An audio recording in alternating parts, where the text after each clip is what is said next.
Hello সবাইকে, তোমরা সবাই কেমন আছো? তো আজকে আমি তোমাদের সাথে শেয়ার করব সরস্বতী পুজোর একটা মিনি ব্লগ পার্ট 1। তো সেদিনকে ছিল রবিবার আর খুব মেঘলা ছিল, আর সকাল সকাল চাটা খেয়ে কোকোকে আদরও করতে বসে গেছি।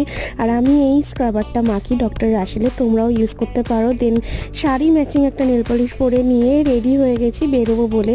তো সরস্বতী পুজো না বেরোলে তো হয় না।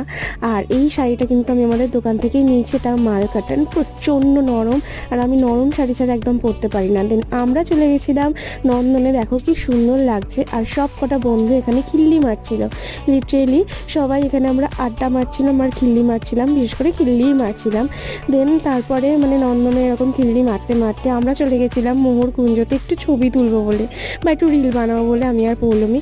তো আমরা রিল টিল বানিয়ে প্রচণ্ড খিদে পেয়ে গেছিলাম নিউ মার্কেটের ফিয়েস্তাতে। আর কি খেলাম সেটা দেখতে হলে পার্ট 2 দেখতে হবে। যদি তোমাদের ভিডিওটা ভালো লেগে থাকে তাহলে লাইক সাবস্ক্রাইব করে দিও।